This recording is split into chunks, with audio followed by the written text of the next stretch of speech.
আপুনিও বাৰু বাতৰি নিদিয়ে নেকি? যদিহে এম্বুলেন্সক আপুনিও বাতৰি নিদিয়ে তেনেহলে আপুনি শাস্তিৰ সন্মুখীন হ'ব পাৰে। এজন লোকৰ লগত এনে ঘটনা ঘটিছে। লোকজনে এম্বুলেন্সক বাতৰি দিয়া নাছিল আৰু এম্বুলেন্সক বাতৰি নিদিয়াৰ বাবে সেই ব্যক্তিগত বাহনৰ চালকক 2,50,000 টকাৰ জৰিমনা বিহা হৈছে। ইয়াৰ উপৰি জৰিমনা বিহাৰ সমান্তৰালভাৱে লোকজনৰ যি লাইসেন্স সেই লাইসেন্সও বাতিল কৰা হৈছে।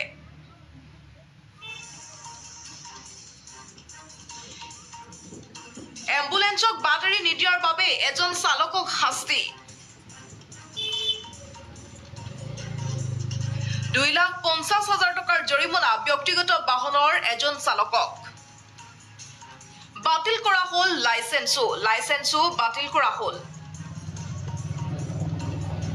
এম্বুলেন্সক বাতৰি নিদিয়াৰ ভিডিঅ' ভাইৰেল হৈছিল সামাজিক মাধ্যমত।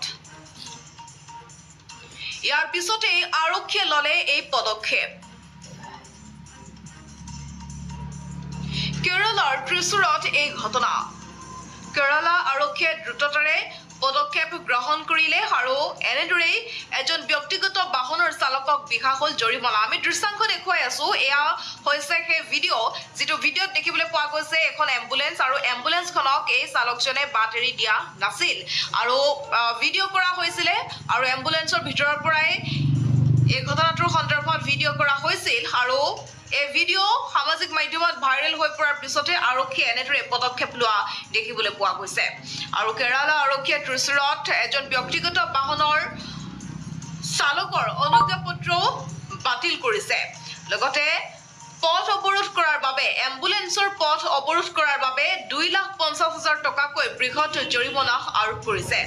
7 নৱেম্বৰতে ঘটিছিল এই ঘটনা। 7 নৱেম্বৰত ত্ৰিশুৰ চিকিৎসা মহাবিদ্যালয়লৈ যোৱা চালাকুৰি পথত সংঘটিত হৈছিল এই ঘটনা আৰু এম্বুলেন্সখনে পুনান্নিৰ পৰা যাত্ৰা কৰি আছিল আৰু সেই ভিডিঅ' ভাইৰেল হৈ পৰিছে সামাজিক মাধ্যমত আৰু দেখিবলৈ পোৱা গৈছে ফুটেজত যে এম্বুলেন্সখনে এটা ৰাস্তাইদি গৈ আছে আৰু এম্বুলেন্সখনৰ আগে আগে গৈ আছে এখন মাৰুতি সুজুকি আৰু মাৰুতি সুজুকি বাহনখনক এম্বুলেন্সৰ চালকে নিৰন্তৰভাৱে যি সাইৰেন সেই সাইৰেন বজাই আহিছে, কিন্তু আগতে যিখন বাহন গৈ আছে মাৰুতি সুজুকি বাহন, সেই বাহনখনে কিন্তু এম্বুলেন্সখনক পাৰ হ'বলৈ নিদিলে। আনকি এম্বুলেন্সখনৰ ভিতৰৰ পৰা ভিডিঅ' কৰা হয় আৰু সেই ভিডিঅ' সামাজিক মাধ্যমত সম্প্ৰতি ভাইৰেল হৈ পৰিছে আৰু সামাজিক মাধ্যমত ভাইৰেল হৈ পৰাৰ পিছতেই এনেদৰে চালকজনক শাস্তি বিহা হৈছে। আমি আন এখন স্ক্ৰীণত দেখুৱাই আছো। সেইজন হৈছে চালক আৰু এনেদৰে 2,50,000 টকাৰ জৰিমনা আৰোপ কৰা হৈছে ব্যক্তিগত বাহনৰ চালকক। লগতে বাতিল কৰা হৈছে লাইসেন্সও।